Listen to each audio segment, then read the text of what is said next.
seres humanos hacemos planes en la vida, a corto plazo y a largo plazo. Algunos de esos planes son lindos, otros son frustrados y nos traen tanto dolor. Sin embargo, los planes de Dios son perfectos. Los sueños que Él tiene para el ser humano son perfectos. ¿Y tú sabías que sus planes están revelados aquí en la palabra de Dios? Así que te invito a tomar tu Biblia. Está comenzando Biblia Fácil. Y durante estos 3 próximos programas haremos una recapitulación sobre el plan que Dios reveló a través de su palabra. Estoy hablando del plan de salvación a través del santuario. Durante esta temporada hemos descubierto varios detalles acerca del santuario. Más queremos en estos últimos programas hablar sobre algunos detalles específicos que tienen que ver con nuestra salvación. Te preguntarás por qué hoy no tenemos invitados. Pues bueno, hoy quiero presentarte a mi invitado especial. Y eres tú que estás allí del otro lado de esta pantalla viendo este programa. Bienvenido, un grande abrazo para ti. Toma tu Biblia, toma una hoja, toma un lápiz y vamos a descubrir el plan que Dios tiene para nuestra vida. Quiero decirte que dentro de poco estaremos aquí mismo o en un nuevo escenario hablando sobre una nueva temática especial aquí en Biblia Fácil. Y es por eso que nos preparamos para ello. Sin embargo, antes hacemos esta recapitulación y este resumen sobre el santuario, porque en breve vamos a cambiar también a una nueva temática. Hay mucha expectativa, mucha preparación y estamos orando para que esta nueva temática también traiga tanta bendición a la vida. Muy bien, estamos listos entonces. Vamos a abrir la Biblia y antes abrimos nuestro corazón para hablar con Dios. Oramos. Querido Dios, estamos listos para poder descubrir una vez más aquel plan maravilloso que tienes para nuestra vida. Gracias porque a través de imágenes, a través de símbolos, a través de ritos y ceremonias, explicaste el plan de salvación, el plan de redención. Pero no solamente lo que hiciste en la cruz, sino lo que estás hoy haciendo ahora en nuestro favor. Y hoy queremos una vez más entrar a tu santuario para poder descubrir aquellos detalles maravillosos que tienen que ver con nuestra salvación. Bendice por favor a la persona que está en este momento viendo este programa. Abrázale con tus promesas y que juntos hoy podamos emocionarnos al ser nuestros ojos abiertos y ver con claridad la manera como nos quieres salvar. En el nombre de Jesús. Amén. Es necesario no solamente mirar al Calvario, sino también mirar al santuario. Y hoy quiero comenzar hablando sobre una parábola que Jesús contó. El libro de Mateo capítulo 13, versículo 44, dice así. Abre allí tu Biblia, Mateo capítulo 13, versículo 44 hasta el versículo 46. Dice así, cuando Jesús estaba contando las parábolas, también les dijo, el reino de los cielos es semejante a un tesoro escondido en un campo, el cual un hombre la encuentra, la esconde de nuevo y con gozo va, vende todo lo que tiene y compra aquel campo. El siguiente versículo continúa diciendo, el reino de los cielos semejante a un comerciante que busca buenas perlas y al hallar una perla preciosa va, vende todo lo que tiene y la compra. Explicar esta parábola para nosotros hoy es muy simple, porque sabemos que ese tesoro y esa perla preciosa es Cristo. Lo que me llama la atención de la historia es que Jesús dice que cuando aquel hombre encontró el tesoro, vio que todas sus cosas no tenían valor y fue capaz de renunciar a todo, de vender a todo. Imagínate cómo llegó a su casa cuando dijo a su familia, voy a vender todo porque encontré un tesoro. La familia probablemente le dijo, tú estás loco, pero él sabía lo que había encontrado. Así también hoy una persona cuando encuentra a Jesús como el mayor tesoro de su vida, no importa la crítica, la renuncia, las cosas que tiene que dejar, porque sabe que encontró un tesoro en su vida. Pero en estas dos historias que Jesús cuenta hay algo en común, no solamente que encuentran lo mejor, sino que para tener ese tesoro compran. Y aquí está lo que muchos no entienden. La salvación, por supuesto, que es de gracia, es un regalo de Dios. Pero ¿qué significa que ellos compraron el tesoro? Que ellos compraron la perla preciosa. Allí está la parte que todos nosotros necesitamos entender. ¿Qué cosa es lo que necesitamos comprar? Apocalipsis capítulo 3, versículo 18 y versículo 20 nos da la respuesta. Mira, Apocalipsis capítulo 3, versículo 18. Dice así, el versículo 18, por tanto te aconsejo que compres de mí. ¿Tú quieres el tesoro? Muy bien. Tienes que vender y tienes que comprar. Solo que esta no es una compra con dinero. Esta es una compra diferente. Aquí no tiene que ver con riqueza o cuánto es lo que tienes que dar.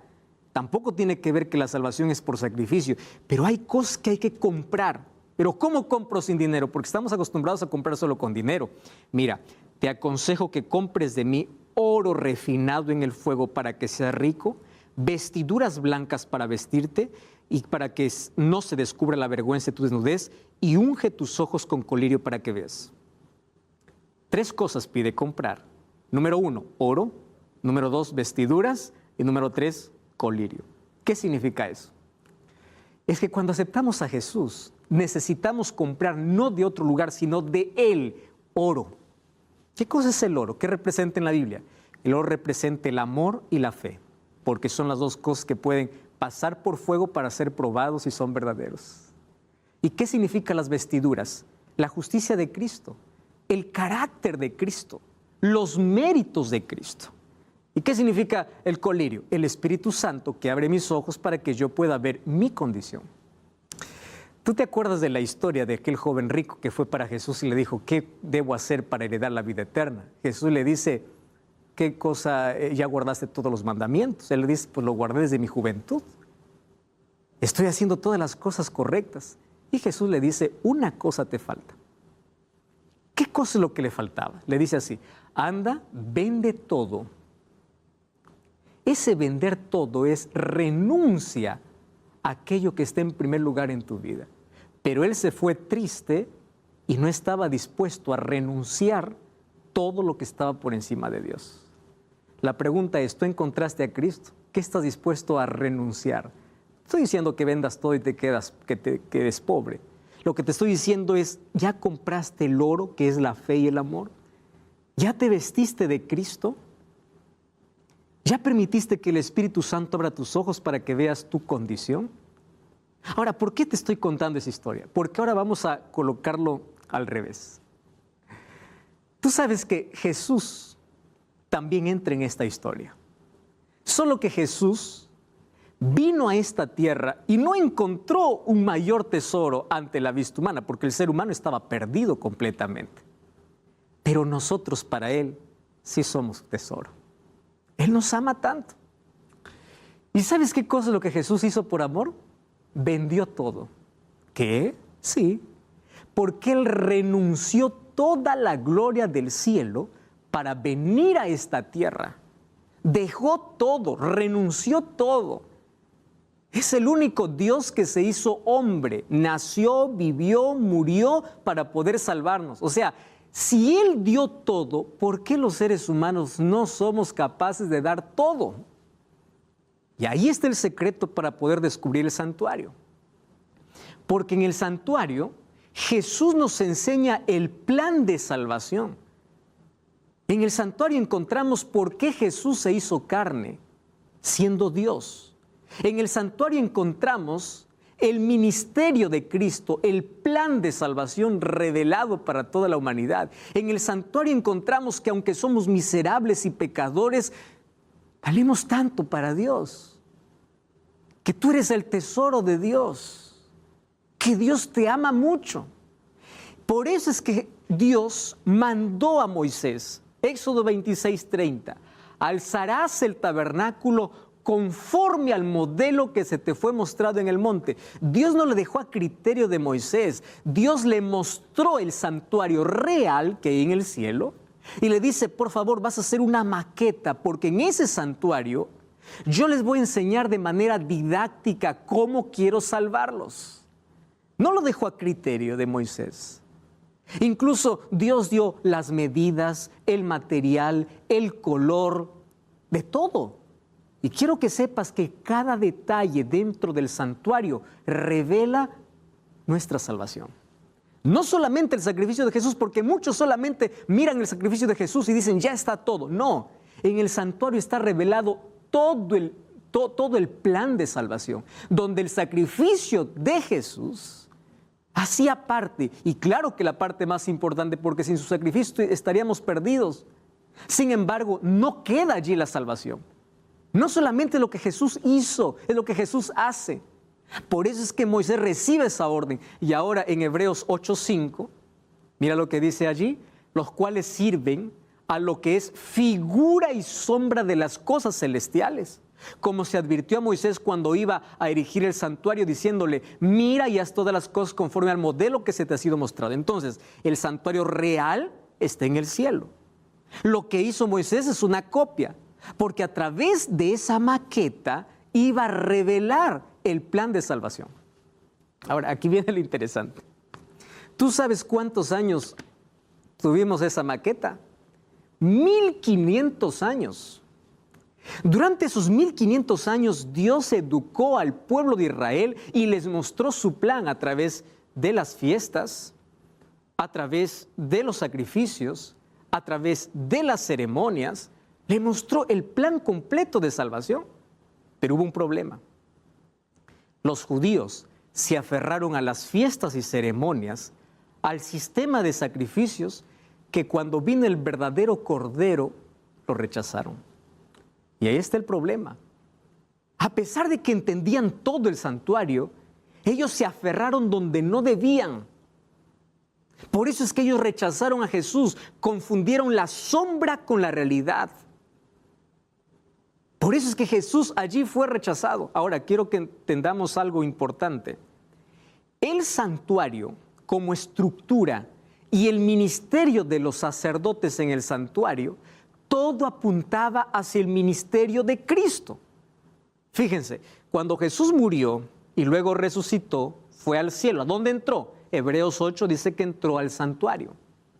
Cuando vamos al libro de Apocalipsis capítulo 1, encontramos a Juan recibiendo una visión donde Jesús se pasea entre el candelabro de oro. ¿Dónde está Jesús? ¿A dónde entró entonces Jesús? Al lugar santo. ¿Dónde estaba el candelabro de oro? En el lugar santo. Entonces, cuando Jesús se fue al cielo en el año 31, entró al lugar santo para hacer la obra de intercesión y perdón para la humanidad. Recordemos que el perdón para el pecador en el santuario no acababa cuando moría el sacrificio, cuando moría el cordero. Acababa cuando el sacerdote entraba al santuario para aplicar esa sangre. Por eso es importante analizar no solo lo que Jesús hizo, sino lo que Jesús hoy hace en nuestro favor. Aplicar su sacrificio a favor de aquellos que creen en Él. Por eso es que aunque Él murió por todos, no todos se salvarán. ¿Por qué no todos se salvarán? Porque no puede ser aplicado el sacrificio a favor de aquel que no cree. Y en el lugar santo estuvo hasta 1844. Y a partir de 1844, según Daniel capítulo 8, versículo 14, que después de 2300 tardes y mañanas el santuario será purificado. Ya vimos eso en un tema especial aquí. ¿Y el santuario dónde sería purificado? En el cielo. O tú puedes decir, pastor, ¿el cielo de qué tiene que allí purificarse el santuario si ahí no hay pecado? De los registros de nuestro pecado. Porque ahí está registrado nuestro pecado. Y a partir de 1844 comienza una obra de juicio para determinar quiénes son los sinceros, fieles hijos de Dios. Porque Jesús nos enseñó que no basta creer. No todo el que me dice Señor, Señor entra al reino de los cielos. Entonces para ello tiene que haber un juicio. Y eso es lo que está haciendo Jesús ahora desde 1844. Una obra de perdón, de intercesión y una obra de juicio. Y así como aquí en la tierra, en el santuario terrenal, también era necesaria una purificación. En el cielo también era necesario, según Hebreos capítulo 9, versículo 23. Allí dice que las cosas celestiales también necesitan ser purificadas, pero con un mejor sacrificio, claro, porque ya no son un sacrificio de animales, sino con el sacrificio de Jesús. Esa es la belleza de poder entender sobre el santuario. Ahora, ¿qué cosa es lo que revela el santuario? Ya dijimos aquí que muestra a Cristo, porque todo lo que ve en el santuario revela el ministerio de Cristo. Pero hay otras enseñanzas importantísimas. Por ejemplo, el tabernáculo es un tipo de Cristo con sus rituales, con sus muebles. Ya vimos todo lo que está aquí dentro del santuario, cómo representaba a Cristo, cómo el candelabro representaba a Cristo como la luz del mundo y también al Espíritu Santo. Cómo aquí ese altar de sacrificio representaba la cruz de Cristo. Ya vimos todo eso. Pero también recordemos que los materiales representaban a Cristo de la manera como era hecha los muebles. Por ejemplo, quiero que me acompañes aquí. Mira, ve, este mueble llamado el altar de sacrificio era de madera cubierto de bronce. La pregunta es ¿por qué? Porque este altar iba a arder con el sacrificio. Si era solo madera, hasta la madera hubiese ardido. ¿Qué cosa cubría la madera? El bronce. ¿Y tú sabías que la madera representa la humanidad de Jesús? ¿Y el bronce representa la gracia de Jesús? ¿Por qué es que todos los muebles eran de madera o bronce o madera y oro? Porque representa tanto la divinidad de Jesús, el oro, o la humanidad de Jesús como la madera. Ahí nos está diciendo que Jesús era Dios hombre, aquel único que tendría dos naturalezas, divina y humana. Ahora, todos los templos construidos en ese tiempo siempre estaban en dirección al sol. Y Dios hizo que el santuario pueda ser realizado o pueda ser hecho con la puerta dando la espalda al sol. Tanto así que cuando el sacerdote o las personas ingresaban al santuario, iban dando la espalda al sol. ¿Por qué razón? Para evitar la idolatría. Porque todas las otras religiones adoraban al sol. Sin embargo, Dios en el santuario dice que la idolatría es pecado y que no tenemos que adorar a la creación, sino al Creador. ¿Qué más aprendemos en el santuario? En el santuario aprendemos que el atrio representa el ministerio de Cristo en la tierra. Esto representa el ministerio de Cristo en la tierra, la fuente, ese altar, lo que Jesús hizo aquí en la tierra. ¿Y qué representa el lugar santo y el lugar santísimo? Lo que Jesús haría en el cielo. Y hay muchos que solamente se quedan con el sacrificio de Cristo en la tierra y no acompañan a Cristo lo que está haciendo hoy dentro del santuario celestial. Otra cosa, el lugar santo y el lugar santísimo dijimos que representa el cielo y lo que Jesús haría en el cielo. Por eso 1 Timoteo 2:5 el apóstol Pablo dice con tanto énfasis, dice así: tenemos un solo mediador y sacerdote.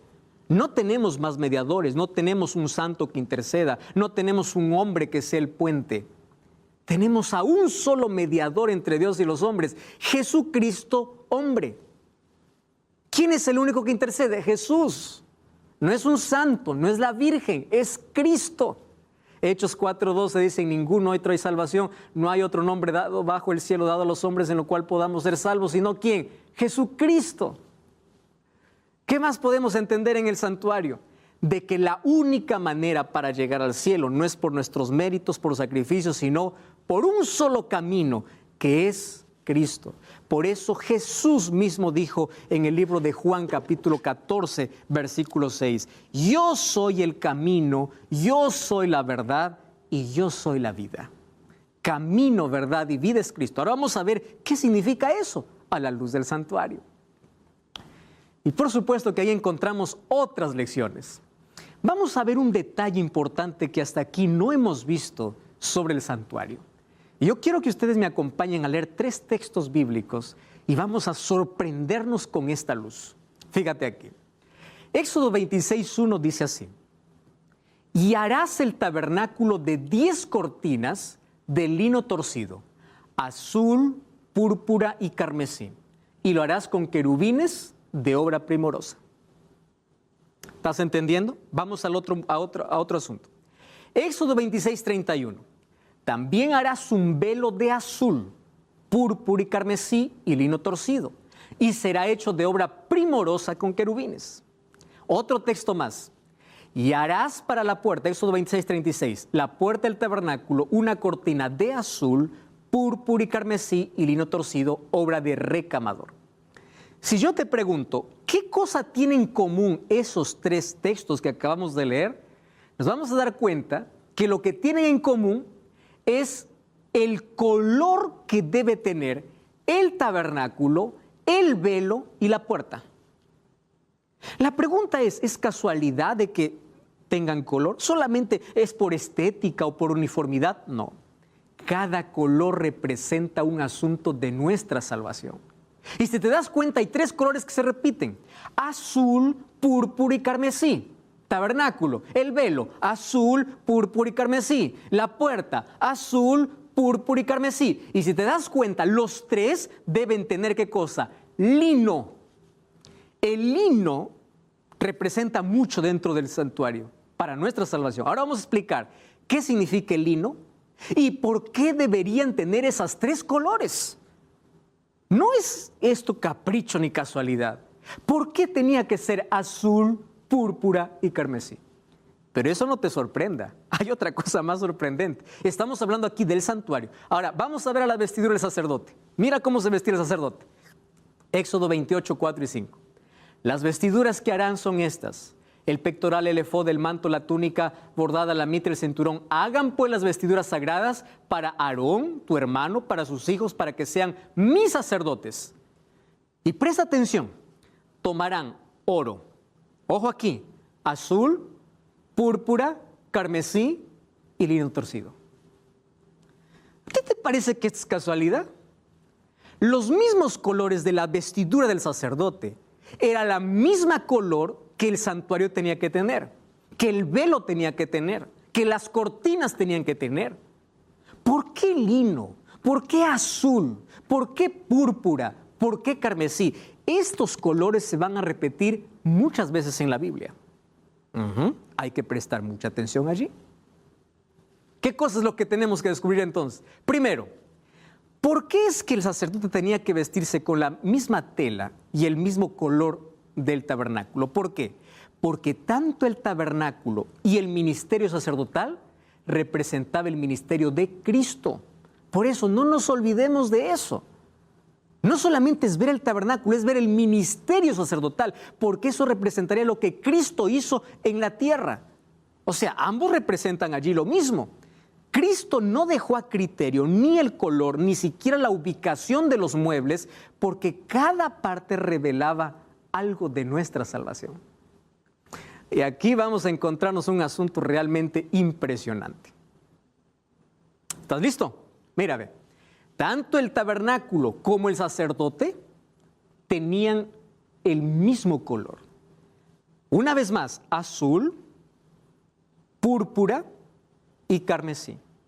Vamos a ver qué significa púrpura. Vamos a comenzar por púrpura. ¿Te parece? Marcos capítulo 15. Marcos capítulo 15. Y vamos a leer versículos 17 y versículo 18. Vamos a Marcos capítulo 15. Abre tu Biblia, ábrelo ahí. Marcos capítulo 15. Vamos ahí al versículo 17. Dice así: y lo vistieron de púrpura. ¿A quién lo vistieron de púrpura? A Jesús. Y le pusieron una corona de espinas y comenzaron a saludarlo, diciendo: salve, Rey de los judíos. Ellos pusieron la púrpura, el color púrpura sobre Jesús en tono de burla. Pero aquí también me está diciendo qué representa el color. El color púrpura representa el color de los reyes. Los reyes eran vestidos de púrpura. Entonces está hablando de Jesús como rey. Púrpura significa rey. Jesús como rey. ¿Y qué significa carmesí? Vamos a Isaías capítulo 1, versículo 18. Isaías capítulo 1, versículo 18. Mira lo que dice allí. Venid luego, dice Jehová, y estemos a cuenta. Si vuestros pecados fueren como la grana, como la nieve serán emblanquecidos, y si son rojos como el carmesí, vendrán a ser como blanca lana. ¿Cuál es el problema para el pecado como el carmesí? La sangre de Jesús. Entonces el carmesí representa el sacrificio de Jesús. Jesús como cordero. El púrpura representa a Jesús como rey. El carmesí representa a Jesús como cordero, como sacrificio. ¿Recuerdas cuando Juan tuvo una visión y allí escuchó una voz diciendo, hay uno que es digno, el león de la tribu de Judá? Y cuando él volteó para ver al león, no vio un león, vio un cordero. Claro, es que antes de ser rey, primero fue cordero. Púrpura y carmesí. ¿Qué representa? Jesús como rey, Jesús como cordero, Jesús como sacrificio. Y vamos a ver el otro. ¿Qué cosa significa el azul? Porque el azul se va a repetir constantemente en todas las vestiduras, al igual que el púrpura y el carmesí. Abre tu Biblia entonces, vamos a Números.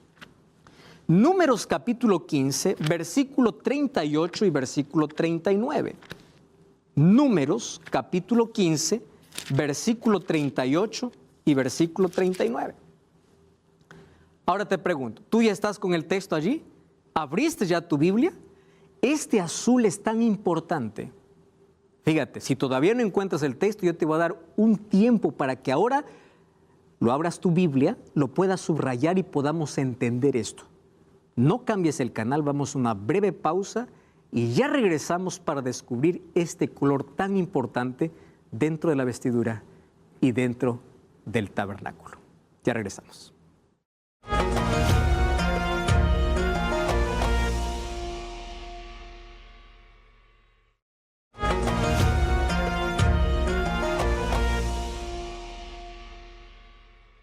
Entonces nosotros estamos aquí revisando sobre los tres colores que tenía el tabernáculo y las vestiduras sacerdotales, que representaban a Cristo, su ministerio, pero también el plan de salvación. Y para ello ya descubrimos qué representa la púrpura, qué representa el carmesí, y vamos a ver qué representa el azul.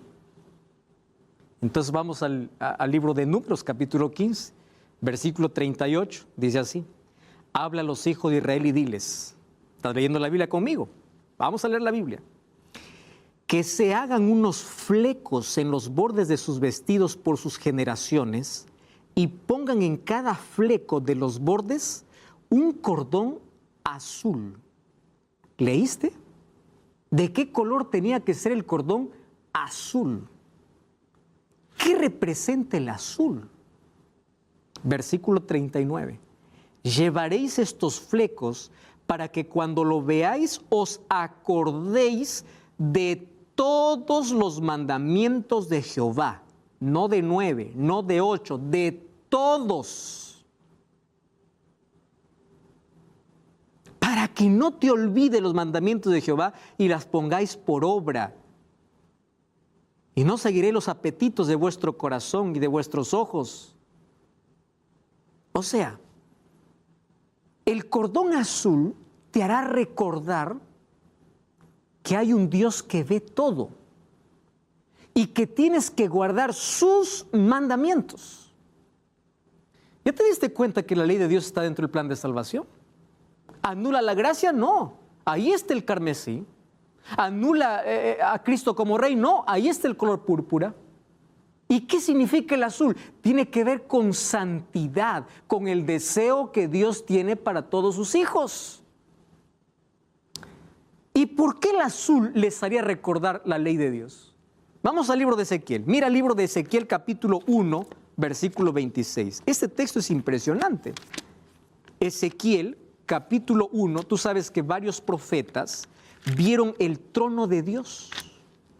¿Y qué color crees que tiene, según lo que los profetas vieron, el trono de Dios? Vamos a ver lo que dice el libro de Ezequiel, capítulo 1, versículo 26.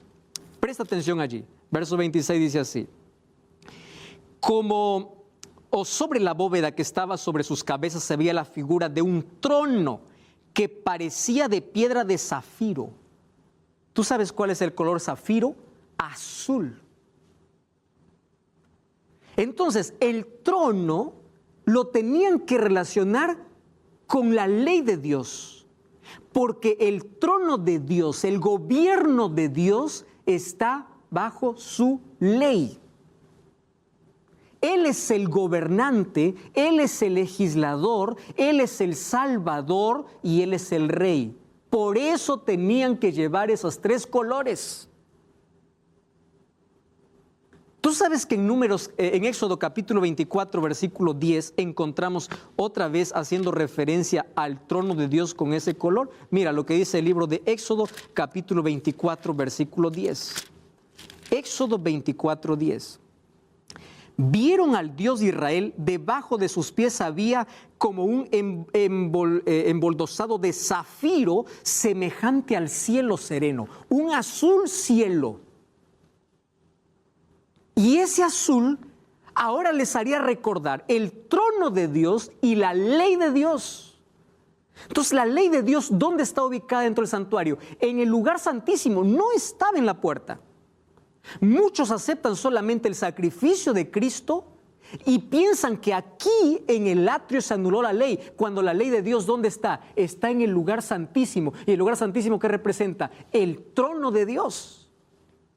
Entonces los 3 colores representan Jesús como rey, Jesús como sacrificio y Jesús como legislador, como juez. Por eso es que hoy está haciendo un juicio, porque Él es juez. ¿Y cuál es la norma de juicio? Santiago 2, 10 al 12 dice que el código de este juicio es su ley. ¿Ya te diste cuenta de la importancia de esto dentro del santuario? Ahora, ¿ya te diste cuenta por qué el diablo odia tanto la ley de Dios? Ah, no, que la ley fue abolida. Muchos confunden la ley ceremonial que tuvo su fin en la cruz con la ley de Dios. Apocalipsis 14, 12 dice, aquí está la paciencia de los santos, los que guardan los mandamientos de Dios y la fe de Jesús. Entonces, ¿dónde dice que fue abolida? Cuando está hablando del tiempo del fin. Sin embargo, Apocalipsis 12, 17 dice que el diablo se llena de ira contra aquellos que guardan los mandamientos de Dios. El diablo tiene un odio contra la ley de Dios. ¿Qué dice la ley de Dios? No matarás, no adulterarás, no cometerás adulterio, no robarás, honra a tu padre y a tu madre. Ah, no, eso no fue abolido. ¿Y por qué no aceptas el 4º mandamiento? Acuérdate del día sábado para santificarlo. ¿Te das cuenta que el diablo está en contra de la ley? Y especialmente con 2 mandamientos que hablan de adoración. El 2.º mandamiento, que es idolatría, condenación a la idolatría, y el 4.º mandamiento que manda observar el día sábado. Eso es la ley de Dios. Revisa en tu Biblia Éxodo capítulo 20 y dice que el color azul les hará recordar toda la ley. Santiago 2.10 dice que aquel que ofende en un punto de la ley se hace culpable de todos, pero también nos repite 2 mandamientos como para no confundir de qué ley está hablando. Algunos dicen en Hechos 15, la iglesia cristiana abolió la ley. Lee con cuidado. No está hablando de la ley de Dios, está hablando de ritos, de ceremonias, de comer sangre, está hablando de inmortalidad, de inmoralidad. Está hablando de circuncisión que no está dentro de la ley de Dios. El diablo tiene un odio contra la ley de Dios. Pero quieres para mostrarte un asunto importantísimo más. Abre tu Biblia en Apocalipsis capítulo 17. Apocalipsis capítulo 17. Mira, en el capítulo 12 presenta la iglesia verdadera. Y en el capítulo 17 presenta la iglesia falsa, representada por una mujer. Dice así, la mujer estaba vestida de púrpura, escarlata, adornada de oro, de piedras preciosas. Ajá. Tenía en la mano un cáliz lleno de oro, lleno de abominaciones, de inmundicia y de fornicación. ¿Qué color le falta a esta mujer? El azul. ¿Por qué? Porque odia la ley de Dios. Se viste de púrpura. Está lleno de carmesí, de sangre. ¿Pero qué color no tiene? Azul. Porque el azul es la ley de Dios. Ahora entiende la diferencia entre la iglesia del capítulo 12, que está vestida de Cristo, color blanco, lleno de su santidad y pureza, con la de Apocalipsis 17. Esta quiere ser una copia del santuario, pero le falta, ¿qué cosa? La santidad. ¿Y la santidad a través de qué se logra? Ahora lo vamos a ver. Le falta el color azul. En el mundo oriental, la ropa de una persona transmitía cómo es la persona por dentro. Por eso las vestiduras son importantes. Porque la ropa reflejaba el carácter de la persona. Tú recuerdas que incluso para las bodas, las personas recibían ropa. Y aquel que no estaba vestido de bodas era echado de la boda. La ropa es importante. La Biblia mucho habla acerca de ropa porque representa algo importantísimo. Ahora, otra cosa. Levítico 8:7 dice que puso sobre él la túnica, lo ciñó en el cinturón, le vistió con el manto, le puso el efod, lo ciñó con el tejido y en la frente le puso una lámina de oro, la cual decía, ¿qué cosa decía esa lámina de oro? Decía, santidad a Jehová. Aquí está la relación entre el color azul y la santidad. ¿Dónde tenía que llevar el sumo sacerdote esa lámina? En la frente. Si te das cuenta, todos los muebles eran revestidos, algunos con oro y otros con bronce. La única lámina de oro completa era el propiciatorio, que era la tapa que cubría el arca de la alianza, que estaba ¿dónde? En el lugar santísimo. Y el único, dentro de la vestimenta del sacerdote, la única lámina de oro que tenía era sobre su frente. Y en esa lámina decía santidad a Jehová. Entonces, ¿qué relación hay entre el propiciatorio y la placa del sumo sacerdote? Hay mucha relación. ¿Por qué razón? Muy bien, porque santidad a Jehová es el deseo que Dios tiene para sus hijos. Dios te salva para caminar en santidad, no para que tú puedas vivir en tu pecado. Por eso es que la gracia de Dios te saca de la desgracia. No es que, me libró de la gracia, ahora soy libre, puedo hacer lo que quiero, finalmente pido perdón, Dios me perdona, aleluya, no hay ley, soy libre.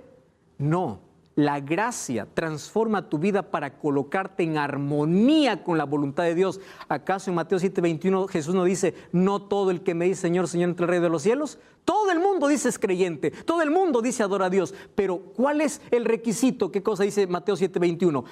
No entran al reino de los cielos porque no hicieron la voluntad de mi Padre. Aunque en mi nombre echaron fuera demonios, aunque en mi nombre hicieron milagros, no hicieron mi voluntad, por eso no entrarán en el reino de los cielos. La gracia de Dios te salva, pero Él quiere que caminemos en santidad. ¿Y qué significa andar en santidad? Andar en santidad significa estar permanentemente de acuerdo con Dios. ¿Y cómo sé que estoy de acuerdo con Dios? Abre tu Biblia, Salmos capítulo 40. Vamos a ver qué dice la Biblia. Salmos capítulo 40, versículo 8. Mira, Salmos capítulo 40, versículo 8. Dice así, el hacer tu voluntad, presta atención al texto, el hacer tu voluntad, oh Dios, me agrada. Y tu ley está en mi corazón. ¿Qué significa hacer la voluntad de Jehová? Caminar en su ley. Este es un mensaje impopular. ¿Por qué crees que no se habla, no se predica, no se proclama? Porque el diablo está en contra de la ley de Dios y ha convencido a miles de personas que la ley de Dios ya no sirve. El hacer tu voluntad me agrada y tu ley está en mi corazón. ¿Dónde llevaba la placa el sumo sacerdote? En la frente. ¿Qué significa la frente? La mente, el corazón. Quiere decir que su ley debía estar ¿dónde? En su mente, en su corazón, para que camine con Dios. La placa era una etiqueta de lo que tenía que haber adentro. ¿Dónde? En su mente. Y tú sabes que allí, en el arca de la alianza, encontramos 3 cosas que nos ayudan a vivir en santidad. Pero antes, tú dices, pastor, eso era para el sumo sacerdote. Para nosotros, los hijos, los gentiles, es otra cosa. Presta atención a lo que dice el Nuevo Testamento. 1 Pedro 1:15. Aquel que os llamó es santo, también vosotros seis santos en vuestra manera de vivir, porque escrito está, sed santo porque yo soy santo. Está hablando del Nuevo Testamento, el apóstol Pedro. Hebreos 12:14, seguid la paz con todos y la santidad sin la cual nadie verá al Señor. ¿Eres salvo por gracia? Amén, yo soy salvo por gracia. Nadie es salvo por otra cosa. Pero sin santidad nadie verá al Señor. Y la santidad tiene que ver con hacer la voluntad de Dios y la voluntad de Dios tiene que ver con su ley. ¿Estás entendiendo? Entonces revisa la ley de Dios, no la ley de Moisés, no la ley ceremonial. Hay muchos que confunden, el apóstol Pablo habla, nadie os juzgue en días de reposo. Está hablando pues de leyes ceremoniales. Nadie os juzgue en sábado, había sábados ceremoniales, pero la ley de Dios es eterna. Ahora, otro asunto importante. Dentro del arca de la alianza habían 3 cosas. ¿Recuerdas qué cosa había? La vara de Aarón que floreció. ¿Qué cosa más había? El maná. ¿Y qué cosa es lo que más había? La ley de Dios. ¿Dónde? Dentro del arca de la alianza. ¿Por qué crees que habían estas 3 cosas? Porque estas 3 cosas revelaban la santidad de Dios y la santidad que Él quiere darnos. ¿Comprendes? Recuerda que sin santidad nadie verá al Señor. ¿Cuál es la santidad que Dios quiere darme entonces? Vamos a verlo en esos 3 elementos. ¿Recuerdas el primer texto que leímos? Jesús dijo, yo soy el camino, la verdad y la vida. ¡Ah, qué bonito! Él es el camino, la verdad y la vida. Eso no es poesía, eso es Biblia. ¿Qué significa el camino? Abre tu Biblia. Vamos al libro de Romanos capítulo 7, versículo 12. Romanos capítulo 7, versículo 12. De manera que la ley a la verdad es santa, el mandamiento es santo, justo y bueno. Vamos a lo que dice el libro de Romanos capítulo 10, versículo 4. ¿Quién es santo, justo y bueno? Dios. Entonces la ley revela el carácter de Dios. Vamos a Romanos capítulo 10, versículo 4. Dice así, el fin de la ley es Cristo. Aquí dicen, aquí está que Cristo puso fin a la ley. No, aquí está diciendo la finalidad de la ley es hacerte ver tu condición de pecador para que busques un Salvador. Entonces, ¿la ley qué cosa demuestra? El camino. Cuando Jesús me dice, yo soy el camino, ¿cómo descubre el camino? A través de la ley. No, pastor, pero la ley ya quedó atrás, porque ahora somos salvos por fe y gracia. Romanos 3:31. Por fe anulamos la ley, de ninguna manera. ¿Estás comprendiendo? Cuando Jesús dice, yo soy el camino, la ley me muestra mi condición, no me salva. Pero yo no puedo botar la ley, tirar la ley y decir ya no sirve, porque me muestra el camino. ¿Y qué cosa es la verdad? Juan 17:17, ¿qué cosa dice? Santifícalos en tu verdad, tu palabra es la verdad. Ese maná que representaba el alimento que era Cristo. Jesús dijo, yo soy el pan de vida. Jesús en Juan capítulo 6 dijo, yo soy el maná verdadero. Yo soy el pan de vida. Pero Juan 17:17 dice que su palabra nos santifica. Entonces, la ley nos lleva al camino de santificación. Y el diablo eso no quiere. La palabra de Dios nos lleva al camino de santificación. ¿Y qué significa la vara? La vida. Porque recuerda que la vara era muerta y la única vara que floreció era la vara de Aarón, representando que Jesús puede dar vida a cualquier persona, no importa cuán seco y muerto puede estar. Eso representa la vida, la resurrección, de muertos al pecado para vivir ahora para Cristo. Ahora fíjate un asunto importantísimo. ¿Recuerdas el sueño que tuvo Jacob de una escalera que unía la tierra con el cielo? Y Jesús dijo en Juan 1:51 que esa escalera era Él. La manera de llegar al cielo es a través de Él. Y el apóstol Pablo en Hebreos 10:19 dice que llegamos a Él a través de Cristo. Por eso Él es el camino. Por Él tengo que llegar al cielo. Es por su gracia. Nadie está diciendo otra cosa aquí. Pero ¿qué significa? Que dice que yo tengo que llegar a Él a través de su cuerpo. Y según la Biblia, el cuerpo de Cristo es la iglesia, donde Él es la cabeza. Pero su iglesia tiene que estar revestida ¿de qué? De lino, de azul y de púrpura. ¿Qué significa? El lino. El lino significa la justificación, el perdón de Dios. ¿Qué significa el azul? La voluntad de Dios a través de su ley. ¿Qué significa la púrpura? La glorificación, porque un día seremos glorificados y estaremos con Cristo para siempre. Tenemos que estar vestidos así. Ahora mira qué interesante. En la vestidura del sacerdote encontramos el proceso de salvación. El lino. Vamos a Apocalipsis capítulo 18. Mira, qué interesante, porque el lino se repite en todo lado. El libro de Apocalipsis capítulo 19, versículo 8. Dice así, Apocalipsis capítulo 19, versículo 8. Y a ella se le ha concedido que se vista de lino fino, hablando de la iglesia, limpio y resplandeciente. El lino fino representa las acciones justas de los santos. ¿Qué significa? Las acciones de Cristo en mi vida. Porque la gracia que me salva es la gracia que me transforma. Entonces el lino cubre desde la cabeza hasta los pies. Porque Cristo quiere cubrir mi cabeza con su sangre, mi cuerpo con su sangre. ¿Te das cuenta que el lino cubre todo hasta los pies? Y te das cuenta que algunos se quedan solamente en los pies con la justificación y se olvidan del azul. El azul que representa la santificación. Cuando Cristo dice, venid a mí y caminemos juntos, Cristo te lleva de la puerta a su voluntad y de su voluntad hacia el cielo. Jesús es la escalera. Con Él tenemos que caminar cada peldaño. Él nos reviste de su justicia, Él nos da su gracia, pero nos conduce por un camino. Eso está incluso dentro del santuario. El atrio, que representa ¿qué cosa? El sacrificio de Jesús. El lugar santo, que significa, que representa ¿qué cosa? La santificación, donde tengo que comer del pan de vida, ser la luz del mundo, participar de la oración. ¿Y qué significa el altar o el arca de la alianza y el propiciatorio? La presencia de Dios. Cristo me justifica, pero también me santifica. Y luego me glorifica. ¿Qué cosa es glorificación? La transformación completa que ocurrirá cuando Jesús regrese. Muchos se quedan en la puerta. Cuando Jesús dice en Mateo 11:28, venid, luego dice, o venid y caminemos juntos. Dice, lleva mi yugo, es decir, vamos a caminar. No te vas a quedar en la puerta. No te vas a quedar solo aceptando el sacrificio de Jesús. Acepta el sacrificio de Jesús y entra al lugar santo. Porque un día estarás en su presencia, que es representado por el lugar santísimo. Pero ¿dónde comienza todo? Comienza en la puerta. Por eso es que en la puerta encontramos el sacrificio. Y esa puerta representa estar a los pies de Cristo. ¿Recuerdas que hubo una mujer llamada María Magdalena que aprendió qué es salvación y pasó por todo ese proceso? Un día fue condenada a muerte y fue colocada a los pies de Cristo y Jesús le dijo, ni yo te condeno.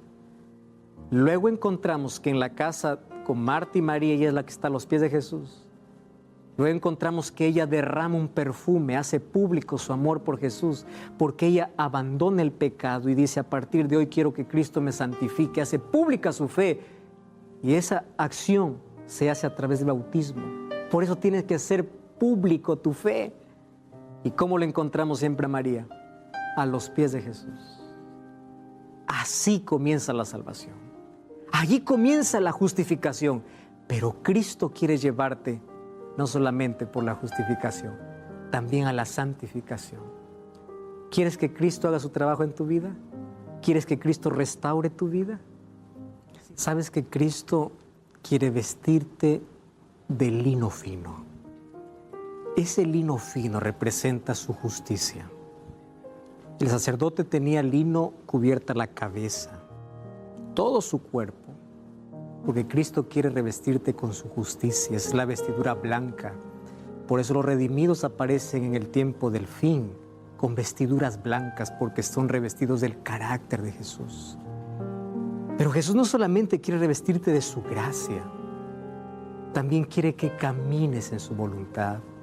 Por eso es el color azul, para que recuerdes que Él tiene el control de tu vida. Y Él trazó un camino donde Él es el camino. Pero cuando caminas con Él, Él te enseña que el camino de salvación no solamente tiene que ver con la justificación que Cristo te da, también con la santificación, donde colocas tu voluntad con su armonía, en armonía con su voluntad.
Por eso es que Jesús dice, tomad mi yugo y aprended de mí, que soy manso y humilde de corazón. Pero antes dice, venid a mí con tus cargas, con tus pecados, como estás.